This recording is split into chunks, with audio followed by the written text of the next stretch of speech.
The ANC is expected to conclude its National Executive Committee meeting today. It's believed the so-called step-aside rule is one of the top items on the agenda.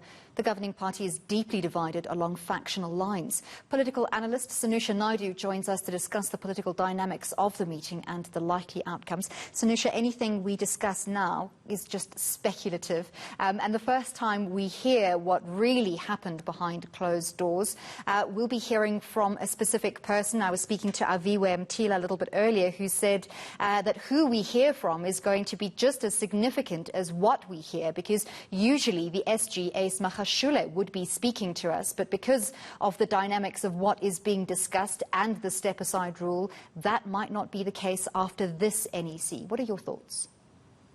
Good afternoon, Annalie, and to the viewers. I mean, I completely agree. We're speculating, and I think the Sunday reports as well, the newspaper reports and reports across the various media broadcasts suggest that it's been a very intense, a battlefield kind of engagement, starting off straight out of the blocks after the president gave his political report and spoke about unity in the party. It seems as if the tensions just kind of spilt over. All kinds of accusations were flying around. People were calling others to resign. Questions around the issue of what constitutes a faction and whether those factions can speak in terms of people who have been representing those factions.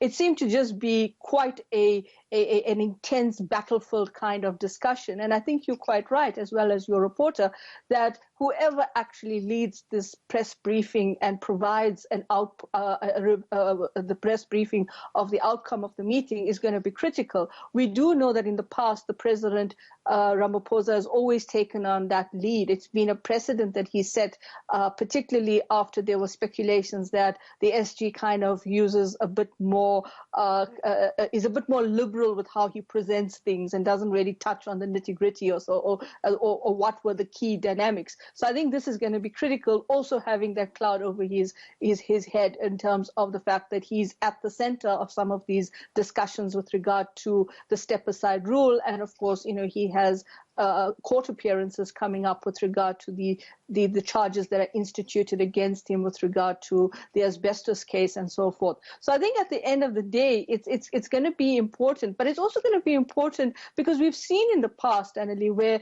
the president has made certain promises and he's made certain commitments which haven't really been fulfilled. So the expectation that this is going to be one of those where they're going to come out with some concretized recommendations and implementation of those recommendations or outcomes or decisions has basically not really been there in the past. So again, you have to wait and see what's going to come out of this. But I think also what is interesting in one of the media reports was the fact that the former president, not Jacob Zuma, he was there as well, but Thabo Mbeki, he also addressed the meeting, and it's speculated that he took it on. He made very, very important. He actually talked about the fact that the party is in a very, very critical stage of its unity, its battlegrounds.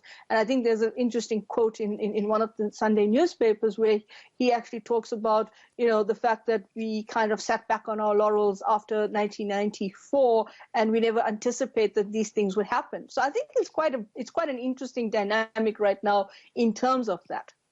We can look at a couple of things in isolation.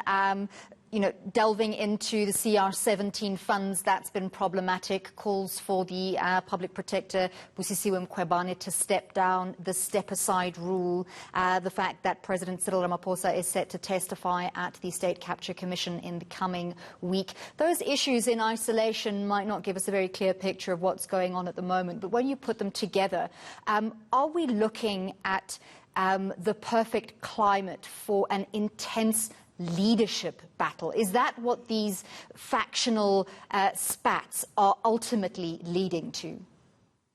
I think it's a perfect storm in the ANC right now. Who actually gets over that tipping point or actually wins battles, but also goes further than that and wins the entire battleground of the ANC is going to be critical. So at this point in time, these are all issues that are threaded together in terms of how they represent what's happening within the party in terms of a very kind of a fragile center. But we've been talking about this for such a long time that I think it's just now beyond just calling it a fragile center. They've just gone beyond the tipping point in terms of nobody wants to let up, and who actually captures that space and that power is going to be critical in whether or not you talk about unity, because there was no unity being discussed. I mean, the battlegrounds have been set in terms of what's happening in the party. So when it comes to leadership and when it comes to the National General Council meeting, I hear that it may be happening, or it's scheduled to happen in August this year.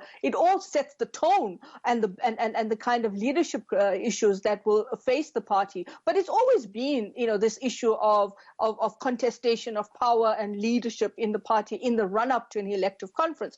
The fact of the matter is now it's just kind of being brought forward because of how intense these different issues are and how they speak to this kind of questions around, who will retain power, who will basically have their power completely undermined and pushed out of the door. What happens to these various factions in terms of where they find themselves after everything is said and done? So I think at this point in time, it's anyone's guess in how these battlegrounds for leadership play out, but it's definitely a very precarious situation within the party, because you're not really dealing with a single faction or a single contestation of power where you can genuinely say, yes, I have this, I can see where this is going. It's very unpredictable.